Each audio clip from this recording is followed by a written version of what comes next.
ವರ್ಷ ಪ್ರತಿ ಒಂದು ಚಿಕ್ಕ ಪ್ರವಾಸವನ್ನು ನಾವು ನಡೆಸ್ಕೊಂಡು ಬಂದಿದ್ದೇವೆ. ಕಳೆದ 2 ವರ್ಷದಿಂದ ಅದನ್ನು ಮಾಡಿಕೊಂಡು ಬಂದಿದ್ದೇವೆ. ಈ ಬಾರಿ ಕೂಡ ಅಂಥ ಒಂದು ಅಧ್ಯಯನ ಪ್ರವಾಸ ಆಗಬೇಕು ಅಂತಾದಾಗ ನಮಗೆ ಸಹಾಯ ಮಾಡಿದ್ದು ಉಳ್ಳಾಲದ ಸಮರ್ಪಣ ಸಂಸ್ಥೆಯ ಮೋಹನ್ ಶಿರ್ಲಾಲ್ ಮತ್ತು ಅವರ ತಂಡ. ಎಲ್ಲಿ ಹೋಗಬೇಕು ಅಂತೇಳಿ ನಾವು ಪ್ಲ್ಯಾನ್ ಮಾಡುವಾಗ ನಾವು ಉಡುಪಿ, ಹೆಬ್ರಿ, ಆಚೆ ಕೆಲವು ಕಡೆ ಪ್ರವಾಸಕ್ಕೆ ಹೋಗಿದ್ದೇವೆ. ಈ ಬಾರಿ ನಮ್ಮೂರಿಗೆ ಬನ್ನಿ ಅಂತೇಳಿ ಮೋಹನ್ ಶಿರ್ಲಾಲ್ ಅವರು ಈಚೆ ಕರೆದ್ರು. ಆ ಕಾರಣಕ್ಕಾಗಿ ಇವತ್ತು ನಾವು ನಮ್ಮ ಪ್ರವಾಸದ ಮೊದಲ ಭಾಗ ಬೆಳ್ತಂಗಡಿ ದಿಡುಪ್ಪೆ ಬೆಳ್ತಂಗಡಿ ನೆರಿಯಾದ ಸಿಯೋನ್ ಆಶ್ರಮಕ್ಕೆ ಬಂದಿದ್ದೇವೆ. ಸಿಯೋನ್ ಆಶ್ರಮದ ಬಗ್ಗೆ ಸುಮಾರು 20 ವರ್ಷಗಳ ಹಿಂದೆ ನಾವು ತಿಳಿದುಕೊಂಡಿದ್ದೆವು. ಫಾದರ್ ಪೌಲೋಸ್ ಸರ್ ಮಂಗಳೂರಲ್ಲಿ ಬಂದು ಹಲವು ಕಾರ್ಯಕ್ರಮವನ್ನೆಲ್ಲ ಮಾಡ್ತಾ ಇದ್ರು. ಆ ಸಂದರ್ಭದಲ್ಲಿ ಕೂಡ ನಾವು ಅವರ ಭೇಟಿ ಮಾಡಿದ್ದೆವು. ಮದರ್ ತೆರೇಸಾ ಅವರ ಸಾಮಾಜಿಕ ಕಳಕಳಿಯ ಬದ್ಧತೆಯೊಂದಿಗೆ ಈ ಆಶ್ರಮವನ್ನು ಅವರು ತೆರೆದಿದ್ದಾರೆ ಅಂತ ನಾವು ನಂಬ್ತೇವೆ. ಈಗ ಅವರು ಡಾಕ್ಟರ್ ಪೌಲೋಸ್ ಆಗಿದ್ದಾರೆ. ಅವರು ಕೆನಡಾ ಯೂನಿವರ್ಸಿಟಿ ಇಂದ ಗೌರವ ಡೈರೆಕ್ಟರೇಟ್ ಅನ್ನು ಬರೆದವರು. ದಯವಿಟ್ಟು ಗುರುಗಳು ಇಬ್ಬರು ಕೂಡ ಬರಬೇಕು ಅಂತೇಳಿ ನಿಮ್ಮನ್ನು ಪ್ರೀತಿಯಿಂದ ಕರೀತಾ ಇದ್ದೇವೆ. ಮೇಡಮ್ ಕೂಡ ಬನ್ನಿ. ಉಳ್ಳಾಲದಲ್ಲೂ ಕೂಡ ತುಂಬ ಆಶ್ರಮಗಳಿಗೆ ನಾವು ಭೇಟಿ ಮಾಡ್ತಿದ್ದೆವು. ಅದು ಅಸೇಗುಳಿಯ ಅಭಯಾಶ್ರಯ ಇರಬಹುದು, ಅಥವಾ ರೋಹಿತ್ ಸ್ಯಾಂಟಿಸ್ ಅವರ ನೆಹರು ನಗರದಲ್ಲಿರುವಂತಹ ಆಶ್ರಮಗಳಿಗೆ ಭೇಟಿ ಮಾಡಿ ಆಶ್ರಮವಾಸಿಗಳ ಕಷ್ಟ ಸುಖವನ್ನು ನಾವು ತಿಳ್ಕೊಂಡು ಬರುವಂಥ ಪ್ರಯತ್ನ ಮಾಡಿದ್ದೆವು. ಇವತ್ತು ನಾವು ಸ್ವಲ್ಪ ತುರಾತುರಿ ಇರೋದರಿಂದ ಮೇಲೆ ಹೋಗಿ ವಿಸಿಟ್ ಮಾಡುವಂಥ ಸಂದರ್ಭ ನಮಗಿಲ್ಲ. ಒಂದಷ್ಟು ಆಶ್ರಮವಾಸಿಗಳು ನಮ್ಮ ಮುಂದೆ ಇದ್ದಾರೆ. ಅವರ ಮುಖ ನೋಡುವಾಗಲೇ ನಮಗೆ ಅವರು ಸ್ವಲ್ಪ ಸಂತೋಷದಲ್ಲೇ ಇದ್ದಾರೆ ಅಂತ ಅನಿಸ್ತದೆ. ಹಾಗೆ ಅಂತ ಹೇಳಿ ಅವ್ರಿಗೆ ಯಾವತ್ತೂ ಕೂಡ ಅನಾಥರ ಆಗದ ಹಾಗೆ ನೋಡಿಕೊಂಡವರು ನಮ್ಮ ಪೌಲೋಸ್ ಸರ್ ಅವರು. ಇಂತಹ ಒಂದು ಸಾಮಾಜಿಕ ಕಳಕಳಿಯ ಸೇವೆಯನ್ನು ಅವರು ಮಾಡೋದಕ್ಕಾಗಿ ಅಧ್ಯಯನ ಪ್ರವಾಸದ ಮೊದಲ ಭಾಗವಾಗಿ ಅವರನ್ನು ನಾವೊಂದು ಶಾಲು ಓದಿಸಿ ಅಷ್ಟೇ ಗೌರವಿಸುವಂಥ ಕೆಲಸವನ್ನು ಮಾಡ್ತೇವೆ. ನಮ್ಮ ನಿಕಟಪೂರ್ವ ಅಧ್ಯಕ್ಷರು ಮೋಹನ್ ಶಿರ್ಲಾಲ್ ಅನ್ಸಾರ್ ಅವರು ಬಂದು ಅವರೊಂದು ಶಾಲು ಹೊದಿಸಿ ಅವರನ್ನು ಗೌರವಿಸಬೇಕು ಅಂತ ಕೇಳ್ಕೊಳ್ತೇವೆ.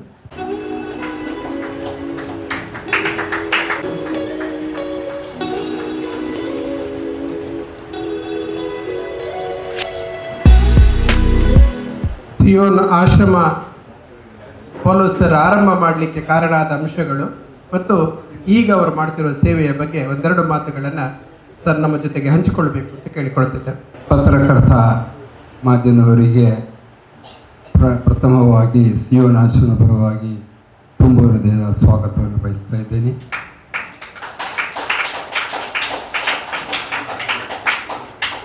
ಇವತ್ತು ಈ ವಾರ್ತಾ ಮಾಧ್ಯಮದವರು ಇಂಥ ಒಂದು ಕಾರ್ಯಕ್ರಮವನ್ನು ಹಮ್ಮಿಕೊಂಡಿದ್ದು, ನಮ್ಮ ಆಶ್ರಮ ಪ್ರಾರಂಭಿಸಿ ಇದು ಪ್ರಥಮ ಒಂದು ಅನುಭವ ಕೂಡ ನಮಗೆ. ನಿಜವಾಗಲೂ ನೀವೀಗ ಬರ್ತೀವಿ ಎಂಬುದು ಕೂಡ ನಿನ್ನೆ ಸಾಯಂಕಾಲ ತಾನೇ ನನಗೆ ಗೊತ್ತಾಗಿದ್ದು. ಅದರಿಂದ ಸರಿಯಾದ ಒಂದು ವ್ಯವಸ್ಥೆ ಎಲ್ಲ ಮಾಡಲಿಕ್ಕೆ ಸಾಧ್ಯವಾಗಿಲ್ಲ, ದಯವಿಟ್ಟು ಶ್ರಮಿಸಬೇಕು. ಚುಟುಕಾಗಿ ಹೇಳಲಿಕ್ಕೆ ಇಷ್ಟಪಡ್ತಾ ಇದ್ದೇನೆ. ಈ ಆಶ್ರಮ ಪ್ರಾರಂಭಿಸಿದ್ದು 1999 ಮಾರ್ಚ್ 22ನೇ ತಾರೀಕು. ಇದು ಪ್ರಾರಂಭಿಸಲಿಕ್ಕೆ ಕಾರಣ ಮದರ್ ತೆರೇಸಾ ಎಂಬವ್ರದ್ದು ಆ ಚಾರಿಟಿ ಕುರಿತು ತುಂಬ ಕೇಳಿದ್ದೇನೆ, ಪ್ರೇರಣೆ ಕೂಡ ಇತ್ತು. ಆದರೆ ನಾನು ನನ್ನ ಸ್ವಂತ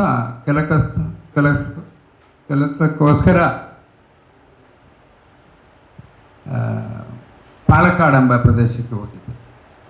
ಅಲ್ಲಿ ನನ್ನ ಕೆಲಸವನ್ನೆಲ್ಲ ಮುಗಿಸಿಕೊಂಡು ನಾನು ಮಂಗಳೂರಿಗೆ ಟಿಕೆಟ್ ಮಾಡಿಕೊಂಡು ರೈಲು ಕಾದು ಕೂತಿದ್ದೆ.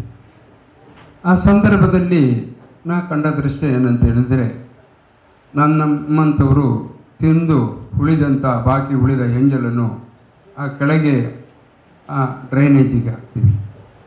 ಅದರಲ್ಲಿ ಏಳು ಮೂತ್ರ ಹರಿಯುತ್ತಾ ಇದೆ. ಆ ಬಿದ್ದ ಎಂಜಲನ್ನು ಈ ಮಾನಸಿಕ ರೋಗಿಗಳು ಹೋಗಿ ಹೆಕ್ಕಿ ತಿಂತಾರೆ. ಒಂದು ಕಡೆಯಿಂದ ನಾಯಿ ತಿಂತಾ ಇದೆ, ಇನ್ನೊಂದು ಕಡೆಯಿಂದ ಇವರು ತಿಂತಾ ಇದೆ. ಈ ದೃಶ್ಯ ನೋಡಿದಾಗ ನನಗೆ ತಡೀಲಿಕ್ಕೆ ಆಗಿಲ್ಲ. ನಿಜವಾಗಲೂ ನಾನು ಕೂಗಿದೆ. ನಾನು ಅನಿಸಿದ್ದು, ದೇವರೇ ಎಷ್ಟು ಕಷ್ಟದಲ್ಲಿ ಇವರ ಜೀವನ ಮಾಡ್ತಾರೆ. ದೇವರು ಇಷ್ಟೆಲ್ಲ ಆರೋಗ್ಯ, ಜ್ಞಾನ, ವಿವೇಕ, ಅರಿವು, ಆದರೆ ನಮ್ಮ ಊಟಕ್ಕೂ ಕೂಡ ಏನು ಕಡಿಮೆ ಇರಲಿಲ್ಲ, ಎಲ್ಲ ಇದೆ. ಆದರೆ ಇನ್ನೂ ಕೂಡ ನಮಗೆ ಸಾಕು ಎಂಬುದು ಇಲ್ಲ, ಇನ್ನೂ ಬೇಕು. ಇವತ್ತು ನಿಜವಾಗಲೂ ಇವರ ಜೀವನವು ನಮ್ಮ ಜೀವನವನ್ನು ನಾವು ತಾರತಮ್ಯ ಮಾಡಿದರೆ ಎಷ್ಟು ಅಜಗಜಾಂತರ ಇದೆ ಅಂತ ಅನಿಸ್ಕೊಂಡೆ. ಹಾಗೆ ನನಗೆ ಸಡನ್ ಇದಾಯಿತು, ಅಯ್ಯೋ ದೇವರೇ, ಈ ನಿಮಿಷದಲ್ಲಿ ಇವರು ಸತ್ತು ಹೋದರೆ ನಮ್ಮ ಬೈಬಲಲ್ಲಿ ವಾಕ್ಯ ಹೇಳುತ್ತಾ ಇದೆ. ಸಂತ ಲೂಕನ ಶುಭ ಸಂದೇಶ 16ನೇ ಅಧ್ಯಾಯದಲ್ಲಿ ಒಂದು ಧನವಂತನು ಮತ್ತು ಒಂದು ಬಡವನು, ದರಿದ್ರನು. ಅದರಲ್ಲಿ ಆ ದರಿದ್ರ ತೀರು ಹೋಗ್ತಾನೆ. ಅವನು ಮರಣ ಹೊಂದಿದ ನಂತರ ಅವನ ಇಡೀ ಶರೀರವನ್ನೇ ದೇವದೂತರು ಬಂದು ಸ್ವರ್ಗಕ್ಕೆ ಎತ್ಕೊಂಡು ಹೋಗ್ತಾರೆ. ಈ ಧನವಂತ ಕೂಡ ತೀರು ಹೋಗ್ತಾನೆ. ಅವ ತೀರು ಹೋದ ನಂತರ ಇವನ ಮರಣ ಸಂಸ್ಕಾರ ದೊಡ್ಡ ಅದ್ದೂರಿಯಾಗಿ ಮಾಡ್ತಾರೆ. ಆದರೆ ಅವನಿಗೆ ಸ್ವರ್ಗಕ್ಕೆ ಹೋಗಲಿಕ್ಕೆ ಆಗಲಿಲ್ಲ. ಅಲ್ಲಿ ಕಡೆಗೆ ಧನವಂತದ ಹೆಸರು ಕೂಡ ಇಲ್ಲ ಅಂತ ಆಗ್ತಾ ಇದೆ, ಏನು ಹೆಸರೇ ಇಲ್ಲ. ಆದರೆ ದರಿದ್ರನ ಹೆಸರು ಲಾಜರ್ ಅಂತ ಹೇಳ್ತಾ ಇದೆ. ಅದು 2-3 ಕಡೆಯಲ್ಲಿ ಲಾಜರ್ ಅಂತ ಹೇಳ್ತಾ ಇದೆ. ಅದು ವಿಷಯ ನನಗೆ ತುಂಬ ಅನಿಸಿತು. ನಾವಿಲ್ಲಿ ಏನು ಮಾಡಿದರೂ ನಮಗೆ ಇದು ಯಾವುದೇ ಶಾಶ್ವತ ಅಲ್ಲ. ತಗೊಂಡು ಹೋಗ್ಲಿಕ್ಕೆ ಇರೋದು ನಮ್ಮ ಆತ್ಮ ಮಾತ್ರ. ಈ ಆತ್ಮವನ್ನು ಉಳಿಸಿಕೊಳ್ಳೋದು ನನ್ನ ಕರ್ತವ್ಯ. ಅದು ಮಾತ್ರ ಅಲ್ಲ, ಈ ಮಾನಸಿಕ ರೋಗಿಗಳಿಗೆ ಬಂದಂತಹ ಅವಸ್ಥೆ ನಾಳೆ ನನಗೂ ಅಥವಾ ನನ್ನ ಪತ್ನಿ ಮಕ್ಕಳಿಗೆ ಬಂದರೆ ನಮಗೆ ಸಹಿಸಲಿಕ್ಕೆ ಆಗುತ್ತಾ? ಖಂಡಿತವಾಗಿಯೂ ಆಗುವುದಿಲ್ಲ. ಅವತ್ತು ತೀರ್ಮಾನ ಮಾಡಿದೆ, ಇನ್ನು ಮುಂದಕ್ಕೆ ಇಂಥವರ ಸೇವೆ ಮಾಡುವಂತೆ ದೃಢ ಪ್ರತಿಜ್ಞೆ ಮಾಡಿದೆ. ಮಾರನೇ ದಿವಸ ನಾನು ನನ್ನ ಮನೆಗೆ ಬಂದಾಗ ನನ್ನ ಪತ್ನಿ ಹತ್ತಿರ ವಿಷಯವನ್ನು ನಾನು ಹಂಚಿಕೊಂಡೆ. ಆಗ ಅವರು ಅದಕ್ಕೆ ಒಪ್ಪಿಗೆ ಕೊಟ್ಟರು. ನನಗೆ 4 ಮಕ್ಕಳು, 3 ಹೆಣ್ಣು ಮಕ್ಕಳು, 1 ಗಂಡು ಮಗ. ಆಗ ಮಗಳು MSc ಓದ್ತಾಯಿದ್ರು, ಮಗ PU ಮಾಡ್ತಾಯಿದ್ರು, ಮಂಗಳೂರಲ್ಲಿದ್ದರು ಅವರು. ಮತ್ತು ಒಬ್ಬರು ಮುಂಡಾಜಿಯಲ್ಲಿ, ಇಬ್ಬರು ಕೂಡ ಮುಂಡಾಜಿಯಲ್ಲಿ ಓದ್ತಾಯಿದ್ರು. ಇವಳು 10th, ಅವಾಗ ಇವಳು 10th ಓದ್ತಾಯಿದ್ರು, ಇನ್ನೊಬ್ಬರು 8th ಓದ. ಆಗ ಪತ್ನಿ ಕೇಳಿದರು, ನಾವು ಒಂದು ಕೆಲಸ ಮಾಡುವ, ಸ್ವಲ್ಪ ಸಮಯ ನಂತರ ಪ್ರಾರಂಭಿಸಿರೋ ಸಾಕಾ ಅಂತ ಕೇಳಿದರು. ಆಗ ನಾನು ಕೇಳಿದೆ, ಯಾಕೆ ಅಂತ ಕೇಳಿದೆ. ಆಗ ಅವರು ಹೇಳಿದರು, ಅಲ್ಲ ನಮಗೆ 4 ಮಕ್ಕಳಿದ್ದಾರಲ್ಲ, ಅವರೆಲ್ಲ ಜವಾಬ್ದಾರಿ ಮುಗಿಸ್ಕೊಂಡು ಮಾಡುವ, ಸಾಲದು ಅಂತ ಕೇಳಿದರು. ನಾನು ಅದಕ್ಕೆ ಪ್ರತಿಬಿಂಬಿಸಿದ ಹೀಗೆ, ದೇವರು ನಮಗೆ ಒಳ್ಳೆಯ ಕೆಲಸ ಮಾಡಲಿಕ್ಕೆ ಇವತ್ತೊಂದು ದಿವಸ ಅವಕಾಶ ಕೊಟ್ಟಿದೆ.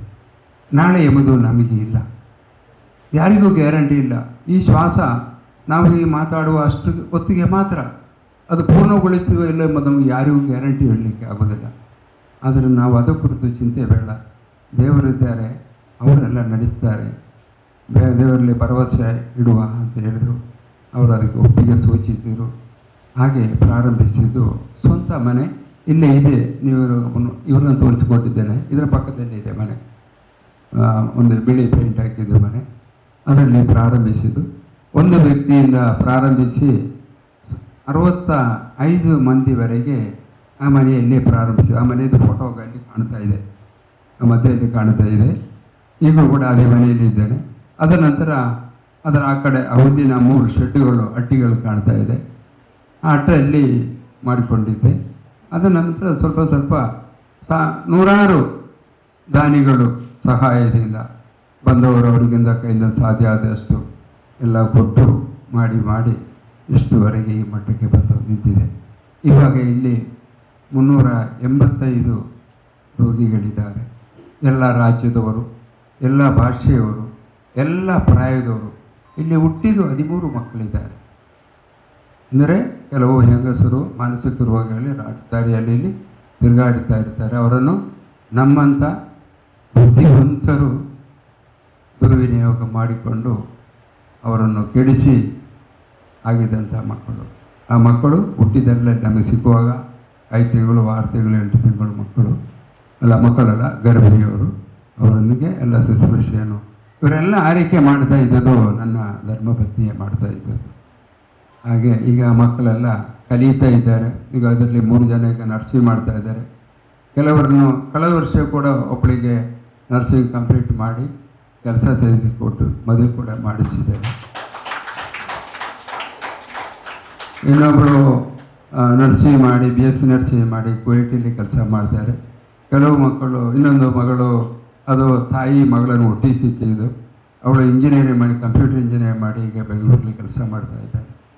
ಹೀಗೆ ನಿಜವಾಗಿ ಹೇಳಿದರೆ ನಮ್ಮದು ವಿದ್ಯೆಯ ವಿಷಯ ಹೇಳಿದರೆ ಭಾಳ ವಿಚಿತ್ರ. ನಾನು ಮತ್ತು ನನ್ನ ಪತ್ನಿ ಇಬ್ಬರು ಸೇರಿ ಕಲಿತದ್ದು 8ನೇ ಕ್ಲಾಸು. ನಾನು 4ನೇ ಕ್ಲಾಸು, ನನ್ನ ಪತ್ನಿ 4ನೇ ಕ್ಲಾಸು. ಆದರೆ ಅವತ್ತು ಕಲೀಲಿಕ್ಕೆ ಆಗಿಲ್ಲ ಅಂತ ದುಃಖ ಇತ್ತು. ಇವತ್ತು ಆ ದುಃಖ ಇಲ್ಲ. ನನ್ನ 4 ಮಕ್ಕಳನ್ನು ಕೂಡ ಕನ್ನಡ ಮೀಡಿಯಮಲ್ಲಿ ಓದಿಸಿದ್ದು. ಎಲ್ಲರೂ PG ಮಾಡಿದ್ದಾರೆ. ಆದರೆ ದೇವರದು ಕೃಪೆ ಆಶೀರ್ವಾದ ಎಂಬುದು ಭಾಳ ವಿಶೇಷ. ನನಗೆ ಕಲೀಲಿಕ್ಕೆ ಆಗಿಲ್ಲ ಒಂದು ಬೇಸರ ಇತ್ತು. ಆದರೆ ನಮಗೆ ಇಲ್ಲಿ ಹುಟ್ಟಿದ ಮಕ್ಕಳು, ದಾರಿಯಲ್ಲಿ ಸಿಕ್ಕಿದ ಮಕ್ಕಳು ಎಲ್ಲ ಮಕ್ಕಳನ್ನು ಇಂಗ್ಲೀಷ್ ಮೀಡಿಯಮಲ್ಲಿ ಓದಿಸಿದ್ದೇನೆ. ಈಗಲೂ ಓದ್ತಾ ಇದ್ದಾರೆ. ಅದು ದೇವರ ಒಂದು ಆಶೀರ್ವಾದ. ಆದರೆ ಇದು ಕಲಿತಿಲ್ಲ ಎಂಬ ಬೇಸರ ನನಗಿಲ್ಲ. ಇದೆಲ್ಲ ನಿಜವಾಗಲೂ ಈ ಮಾಧ್ಯಮಗಳು ಕೂಡ, ಪತ್ರಿಕಾ ಮಾಧ್ಯಮಗಳು, ಪ್ರಸಾರ ಮಾಧ್ಯಮಗಳು ನಮ್ಮ ಪ್ರಾರಂಭದ ಆವತ್ತಿಂದ ಇವತ್ತಿನವರೆಗೆ ನಮಗೆ ಒಳ್ಳೆಯ ಸಹಕಾರ ಕೊಟ್ಟಿದ್ದಾರೆ. ಇಲ್ಲದೆ ಏನೂ ಹಾಕಿಲ್ಲ, ಇದ್ದದನ್ನು ಮಾತ್ರ ಹಾಕಿದ್ದಾರೆ. ಆದ್ದರಿಂದ ಈ ಜನಗಳು, ಹಲವಾರು ಜನಗಳಿಗೆ ಬರಲಿಕ್ಕೂ ನೋಡಲಿಕ್ಕೂ ಎಲ್ಲ ಅವಕಾಶ ಇತ್ತು. ಬಂದವರಿಗೆ ಏನಾದರೂ ಈ ಸಂಸ್ಥೆಗೆ ಸಹಾಯ ಮಾಡುವೆಂಬ ಉದ್ದೇಶದಿಂದ ಅವರು ಸಹಾಯ ಮಾಡಿದ್ದಾರೆ. ಯಾರು 1 ರೂಪಾಯಿ ಕೊಟ್ಟಿದ್ದೀರಾ? 1.5 ರೂಪಾಯಿದು ಕೆಲಸ ಇಲ್ಲಿ ಮಾಡಿಸಿದ್ದೇನೆ. ನಿಜವಾಗಲೂ ನಮ್ಮದು ಸ್ವಂತವಾಗಿ ಯಾವುದೇ ಇಲ್ಲಿ 1 ಪೈಸೆ ಅಕೌಂಟ್ ಇಲ್ಲ. ಸ್ವಂತವಾಗಿ ಯಾರ್ದು ಇಲ್ಲ ಅಕೌಂಟ್. ಏನಿದ್ರು ಆಶ್ರಮ ಟ್ರಸ್ಟ್ ಹೆಸರಿಗೆ ಬರಬೇಕು. ಆ ಟ್ರಸ್ಟ್ ಹೆಸರು ಪ್ರಕಾರ ಹೋಗಬೇಕು. ಈಗ ಇವರಿಗೆಲ್ಲ ಸ್ಯಾಲ್ರಿ ಕೊಡೋದು ಯಾರಿಗೆ ಕೂಡ ಕೈಯಲ್ಲಿ 5 ಪೈಸೆ ಕೊಡೋದಿಲ್ಲ. ಏನಿದ್ರು ಅಕೌಂಟ್ ಥ್ರೂ ಕೊಡ್ತಾ ಇದೆ. ಕೆಲವೊಮ್ಮೆ ಇವರಿಗೆ ಸಂಬಳ ಕೊಡಲಿಕ್ಕೆ ಇಲ್ಲಿ ಹಣ ಇರುವುದಿಲ್ಲ. ಕೆಲವು ತಿಂಗಳುಗಳು ಕೂಡ ತಡೆ ಆಗುತ್ತೆ. ಆದರೂ ನಮ್ಮ ಸ್ಟಾಫ್ಗಳು ಯಾರು ಕೂಡ ನಮ್ಮ ಸಂಬಳ ಕೊಡಿ, ಇಲ್ಲಿ ಸಂಬಳ ಸಿಗೋದಿಲ್ಲ ಅಂತ ಹೇಳಿಕೊಟ್ಟು ಕೂಡ ಕೆಲಸ ಬಿಟ್ಟು ಹೋದವರು ಕೂಡ ಇಲ್ಲ. ಅಂದರೆ ಅವರಿಗೆ ಒಂದು ನಂಬಿಕೆ ಉಂಟು, ಇಲ್ಲಿ ಬಂದರೆ ನಮಗೆ ಕೊಡುತ್ತಾರೆ, ಅದರಲ್ಲಿ ಯಾವ ಸಮಸ್ಯೆ ಇಲ್ಲ ಎಂಬುದು. ಆ ನಂಬಿಕೆಯಲ್ಲಿ ನಮ್ಮ ಎಲ್ಲ ಸ್ಟಾಫ್ಗಳು ನಿಜವಾಗಲೂ ಒಳ್ಳೆ ಡೆಡಿಕೇಟೆಡ್ ಸ್ಟಾಫ್ಗಳು. ನಮಗಿಂತಲೂ ಹೆಚ್ಚು ಮುತುವರ್ಜಿ ಜವಾಬ್ದಾರಿಯನ್ನು ಇಟ್ಟುಕೊಂಡು ಕೆಲಸ ಮಾಡ್ತಾ ಇದ್ದಾರೆ. ಆದ್ದರಿಂದ ಈ ಸಂಸ್ಥೆ ಇಷ್ಟು ಬೆಳೀಲಿಕ್ಕೆ ಸಾಧ್ಯವಾಯಿತು. ಮತ್ತು ನನಗೆ ಏನಾದರೂ ಕೇಳಲಿಕ್ಕೆ ಇದ್ದರೆ ಕೇಳಬಹುದು.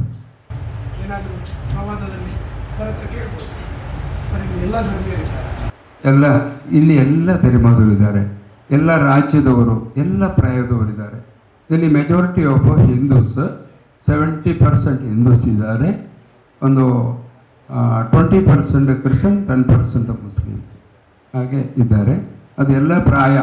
ನಾನು ಹೇಳಿದೆ ಅಲ್ಲಿ ಹುಟ್ಟಿದಂದು ಒಂದು ದಿವಸದ ಮಗುವಿಂದ, ಈಗ 1 ದಿವಸದ ಮಗು ಇಲ್ಲ, ಮಕ್ಕಳೆಲ್ಲ ದೊಡ್ಡದಾಗಿದ್ದಾರೆ. ನಿಮಗೆ ಈಗ ಹೋಗಿ ನೋಡಲಿಕ್ಕೆ ಟೈಮ್ ಇದ್ದರೆ ಹೋಗಿ ನೋಡ್ಬೋದು, ಅದು ನಿಮಗೆ ಬಿಟ್ಟ ವಿಷಯ.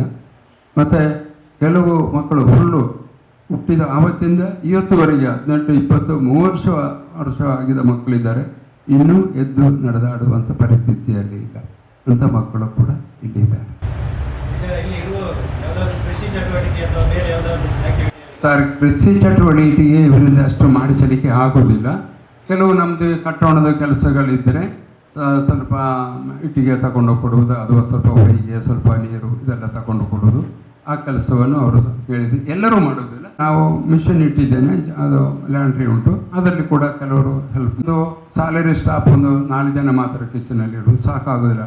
10 ಜನ ಇದ್ದರೂ ಸಾಕಾಗೋದಿಲ್ಲ. ಕಾರಣ ಒಂದು ದಿವಸ ಬೆಳಿಗ್ಗೆ 7:30 ಗಂಟೆಗೆ ಒಂದು ಟೀ ಮತ್ತು ಸ್ವಲ್ಪ ಏನಾದರೂ, ಪುನಃ ಮಧ್ಯಾಹ್ನ 1 ಗಂಟೆಗೆ ಊಟ ಕೊಡ್ತೀವಿ, ಸಣ್ಣ ಸ್ನ್ಯಾಕ್ ಏನಾದ್ರು ಕೊಡ್ತೀವಿ. ಸಾಯಂಕಾಲ ಮತ್ತು ರಾತ್ರಿ 8 ಗಂಟೆಗೆ ಊಟ. ಇಲ್ಲಿ ಇವರಿಗೆ ನಮ್ಮ ಎಲ್ಲ ಕಲ್ಚರ್ ಪ್ರೋಗ್ರಾಮ್ಸ್ ಕೂಡ ಇವರಿಂದ ಮಾಡಿಸ್ತಾ ಇರ್ತೀವಿ. ಅಂದರೆ ಅವರಿಗೆ ಒಂದು ಟೈಮ್ ಪಾಸು. ಯಾರು ಸ್ವಲ್ಪ ಕೆಲಸ ಮಾಡ್ತಾರೆ ಅವರು ತುಂಬ ಡೆವಲಪ್ ಆಗ್ತಾರೆ. ಪೂರ್ಣ ಸಮಯ ಅವರಿಗೆ ಬಿಡುವು ಕೊಡಬಾರ್ದು. ಬಿಡುವು ಕೊಟ್ಟರೆ ಅವರು ಬೇರೆಯೊಂದು ಆಲೋಚನೆಗೆ ಹೋಗ್ತಾರೆ. ಅದು ಸ್ವಲ್ಪ ಬ್ಯುಸಿ ಆಗಿದ್ದರೆ ಅವ್ರ ಮೈಂಡ್ ತುಂಬ ಡೈವರ್ಟ್ ಆಗಿ ಒಳ್ಳೆಯದಾಗ್ತದೆ. ಕೆಲವು ನಮ್ಮ ಗೌರ್ಮೆಂಟ್ ಹಾಸ್ಪಿಟ್ಲಿಗಿಂದ ಮತ್ತು ನಮ್ಮ ಪೊಲೀಸ್ ಸ್ಟೇಷನಿಂದ ಹಾಗೆ ತಂದು ಬಿಟ್ಟವರು ಉಂಟು. ಮತ್ತು ನಾವು ಈಗ ದಾರಿಯಲ್ಲಿ ಹೋಗುವಾಗ ಯಾರನ್ನು ನಮಗೆ ನೋಡಿರೋ ಗೊತ್ತಾಗುತ್ತೆ ಅವರು ಮಾನಸಿಕ ರೋಗಿಗಳ ಹೌದಾ ಎಂಬುದನ್ನು ಗೊತ್ತಾಗುತ್ತೆ. ನಾವೇ ಅವರನ್ನು ಹಿಡ್ಕೊಂಡು ಬಂದು ಅವರಿಗೆ ಬೇಕಾದಂಥ ಸೇವೆಯನ್ನು ಇಲ್ಲಿ ಸಲ್ಲಿಸ್ತೇವೆ. ಸರ್ಕಾರದಿಂದ ನಮಗೆ ಕಳೆದ ವರ್ಷ ಒಂದು 78 ಲಕ್ಷ ರೂಪಾಯಿ ಕೊಟ್ಟು ಮೈನಾರಿಟಿ ಇದರಿಂದ. ಈ ವರ್ಷ ಫಂಡ್ ಇಲ್ಲ ಅಂತೇಳಿ ಕೊಡಲಿಲ್ಲ. ಅಂದರೆ 26ನೇ ಸಾಲಿನಲ್ಲಿ ಕೊಡಲಿಲ್ಲ. ನೋಡಬೇಕು, ಒಂದು 5-6 ವರ್ಷದಿಂದ ನಮಗೆ ಇದು ಬರ್ತಾ ಇತ್ತು. ಈ ಕಳೆದ ವರ್ಷ ಅದು ಬರಲಿಲ್ಲ. ಈ ವರ್ಷ ನೋಡಬೇಕು. ಬೇರೆ ಯಾವುದು ಸರ್ಕಾರದಿಂದ ಅಲ್ಲ, ಬಾಕಿ ಎಲ್ಲ ಸಂಘ ಸಂಸ್ಥೆಗಳಿಂದ, ವ್ಯಕ್ತಿಗಳಿಂದ.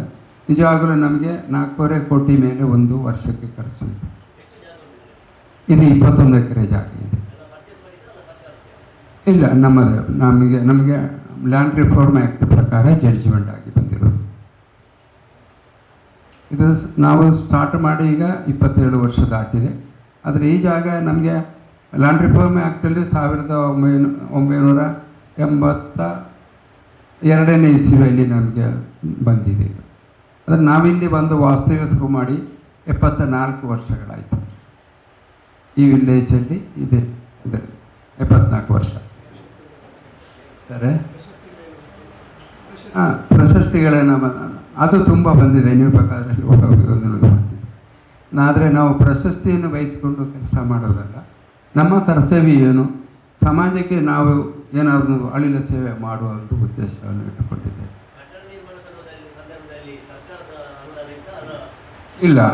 ಇಲ್ಲ, ಕಟ್ಟಡ ನಿರ್ಮಾಣಕ್ಕೆ ಇಷ್ಟವರೆಗೆ ಯಾವುದೇ ಅನುದಾನ ಬಂದಿಲ್ಲ. ಉಳಿದು ಮಾಡಿ ಕಂಪ್ಲೀಟ್ಲಿ ಇಲ್ಲದೆ ಆಗಿದ್ದು 15 ವರ್ಷ ಆಯಿತು. ಈಗ ಅಷ್ಟು ವರ್ಷಕ್ಕೆ ಉಳ್ಳಿನ ಮಹಡಿಗಳಿತ್ತು. ಯಾವುದು ಜಾಗ ಅಷ್ಟೇ ಇತ್ತು. ಈ 21 ಎಕರೆ ಜಾಗ ಮುಂಚೆನೇ ಇತ್ತು. ಇದು ನಮಗೆ 1952ನೇ ಇಸ್ವಿಗೆ ನಾವಿಲ್ಲಿ ಬಂದಿದ್ದೇವೆ. ಅವಾಗಿಂದ ಈ ಜಾಗ ಇದೆ. ಸಮರ್ಪಣಾ ಸಂಸ್ಥೆ ಈ ದಿವಸದ ವಿಶೇಷವಾದಂಥ ಅಧ್ಯಯನ ಪ್ರವಾಸದಲ್ಲಿ ನಾವೆಲ್ಲರೂ ಕೂಡಿದ್ದೇವೆ. ಅಧ್ಯಯನ ಪ್ರವಾಸದಲ್ಲಿ ನಾವು ಒಂದು ಊಟ ಕಾಫಿ ತಿಂಡಿಗೆ ಒಂದು ವ್ಯವಸ್ಥೆ ಬೇಕಂತ ಹೇಳುವಾಗ ನಾವು ಏನಾಶ್ರಮಕ್ಕೆ ಹೋಗ್ಲಿಕ್ಕಿದ್ದೇವೆ ಅಂತ ಹೇಳುವಾಗ ಕೌಲು ಸರ್ದು ನೆನಪಾಯಿತು ನಮಗೆ. ಈಗ ರಂಜನ್ ಹತ್ರ ಮಾತಾಡುವಾಗ ಅವರು ಸರ್ ಹತ್ರ ಮಾತಾಡಿದರು. ಭಾಳ ಸಂತೋಷದ, 30 ಜನ ಅಲ್ಲ, ನೀವು 100 ಜನ ಬನ್ನಿ, ನಾನು ವ್ಯವಸ್ಥೆ ಮಾಡ್ತೇನೆ ಅನ್ನುವಂಥ ಭಾಳ ಒಳ್ಳೆಯ ಒಂದು ಉದಾರವಾದ ಒಂದು ಮಾತುಗಳನ್ನು ಕೊಟ್ಟಿದ್ದು. ಬಹುಶಃ ಒಳ್ಳೆಯ ಉಪಹಾರವನ್ನು ನೀಡಿದ್ದೀರಿ ಸರ್. ತಮ್ಮ ಸಂಸ್ಥೆಯ ಬಗ್ಗೆ ಸಂಪೂರ್ಣ ಬೆಳವಣಿಗೆ ಬಗ್ಗೆ ತಾವು ನಮಗೆ ವಿವರಿಸಿದ್ರಿ. ತಮಗೆ ತುಂಬ ಧನ್ಯವಾದ ಅರ್ಪಿಸ್ತಿದ್ದೇವೆ. ಹಾಗೆ ನಮ್ಮ ಧರ್ಮಪತ್ನಿಯವರು ಅವರು ಮೇಡಮ್ ಅವರಿಗೆ ಹಾಗೆ ಫಾದರ್ ಕೂಡ ವಂದನೆಯನ್ನು ಸಲ್ಲಿಸಿದ್ದೇವೆ. ಎಲ್ಲ ಈ ಆಯೋಜನೆಯಲ್ಲಿ ಸಂಪೂರ್ಣವಾಗಿ ನಮ್ಮೊಟ್ಟಿಗೆ ತೊಡಗಿಸಿಕೊಂಡವರು ಶ್ರೀಧರ ಪಯ್ಯತ್ತ ಬೈಲ್ ಹಬ್ಬಕ್ಕ ಈ ಮಾಧ್ಯಮದ ಅವರು ಅದರ ಮುಖ್ಯಸ್ಥರು, ಉಳ್ಳಾಳ ತಾಲೂಕು ಪತ್ರಕರ್ತರ ಸಂಘದ ಅಧ್ಯಕ್ಷರು ಕೂಡ ಹೌದು. ಅವರು ಎಲ್ಲರನ್ನು ಕೂಡ ಒಟ್ಟಿಗೆ ಸೇರಿಸಿ ಒಂದು ಸೌಹಾರ್ದಯುತವಾದಂಥ ಒಂದು ಅಧ್ಯಯನ. ಬಹುಶಃ ಇಲ್ಲಿ ನೆರೆ ಗ್ರಾಮದಲ್ಲಿರುವಷ್ಟು ಫ್ಯಾಕ್ಟ್ರಿಗಳಿರ್ಬೋದು ಅಥವಾ ಬೇರೆ ಬೇರೆ ಒಳ್ಳೆಯ ಪ್ಲೇಸ್ಗಳು ಬೇರೆ ಇಲ್ಲಿ ಕಾಣಲಿಕ್ಕಿಲ್ಲ ನಮ್ಮ ಬೆಳ್ತಂಗಡಿ ತಾಲೂಕಲ್ಲಿ. ಹಾಗೆ ನಾವು ಈ ಗ್ರಾಮವನ್ನೇ ನಾವು ಗುರುತಿಸ್ತೇವೆ. ಅದಕ್ಕೆ ಸರಿ ಅಂತ ಹೇಳಿ ಒಪ್ಪಿಕೊಂಡಂಥ ಶಶಿಧರಣ್ಣನವರಿಗೆ ಕೂಡ ಎಲ್ಲರ ಪರವಾಗಿ ತುಂಬ ಧನ್ಯವಾದ ಅರ್ಪಿಸಿದ್ದೇವೆ. ಹಾಗೆ ನಮ್ಮೆಲ್ಲ ಆಶ್ರಮವಾಸಿಗಳಿಗೆ ಎಲ್ಲರಿಗೂ ಕೂಡ ವಂದನೆಗಳನ್ನು ಸಲ್ಲಿಸಿಕೊಂಡು ಈ ನಮ್ಮ ಆರಂಭದ ಈ ಒಂದು ಕಾರ್ಯಕ್ರಮವನ್ನು ಮುಕ್ತಾಯಗೊಳಿಸಿದ್ದೇವೆ.